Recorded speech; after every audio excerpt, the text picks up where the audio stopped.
looking around that O-line room and shrinking a lot of guys in the trainer's room, huh? Yeah, man. Hey, it's camp. It's camp. But they'll be back for sure. They'll be back. Having different centers, your fifth, sixth center, how difficult is that? For you as a tackle when you have different centers, and I know in the game, the preseason you might have, a different center. It hasn't really been really difficult at all, honestly. The communication's been the same. All of us, we sit in the same meetings. We all speak the same language, so it really hasn't been a issue or a difference at all as far as like communications and things like that. It's been pretty seamless. Yes, me. They haven't asked you to play center yet, have they? Nah, not yet. I don't think they're gonna do that. They might. I don't know. Hey, I may snap the ball over the quarterback's head. They may not want me to do that. If you do it once, they won't ask you again. You're right about that.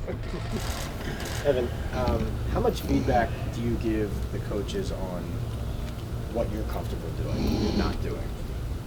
Whether it's within a scheme or a certain set, do you go to them and say, I'd rather do this than that, or I'm better at this than that, or?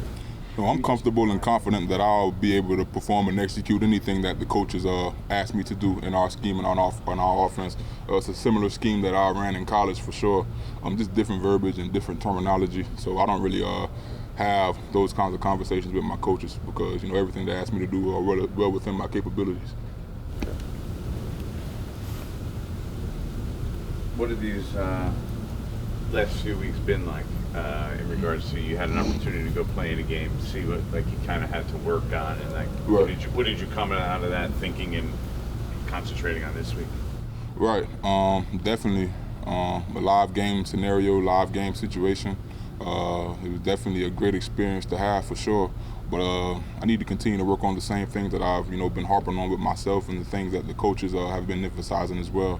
Just different technical things as far as like set angles and hat placement and my base for sure. So that's pretty much is what I need to work on. Things that are definitely gonna help propel my game to the next level. Have you ever heard that you're too top heavy? I don't really listen to that. I mean, at the end of the day, I'm definitely not a finished product, but I'm getting better and better every day. And I belong here. I belong in this league. And like I say, I'm just going to take it day by day. I'm going to get better and better day by day by going out there, going to practice. I'm going to win reps. I'm going to lose reps. That's all a part of it. The preseason games and everything and so forth.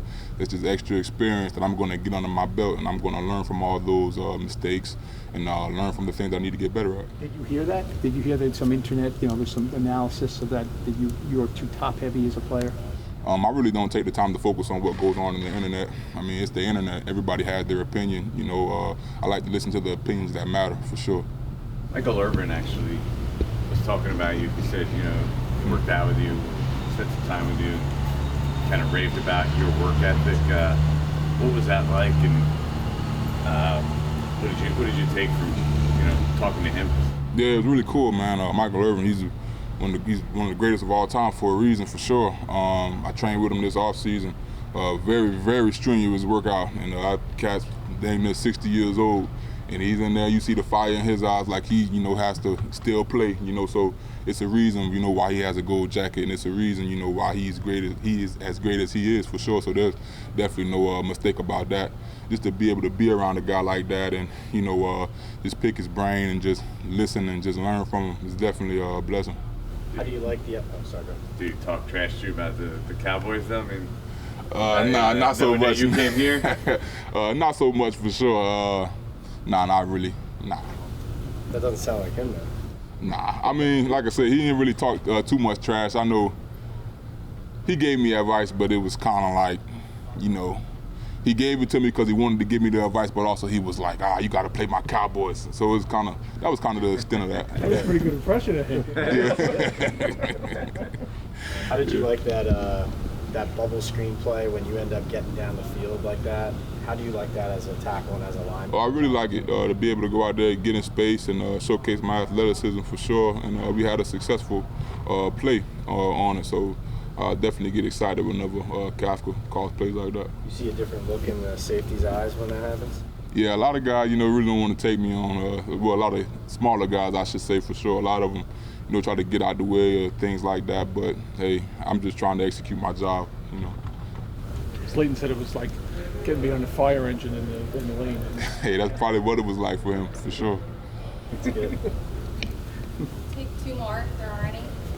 You were doing that drill yesterday where they were swinging that heavy bag at you guys, and just about everybody kind of took a little step back. You were able to catch it without moving back.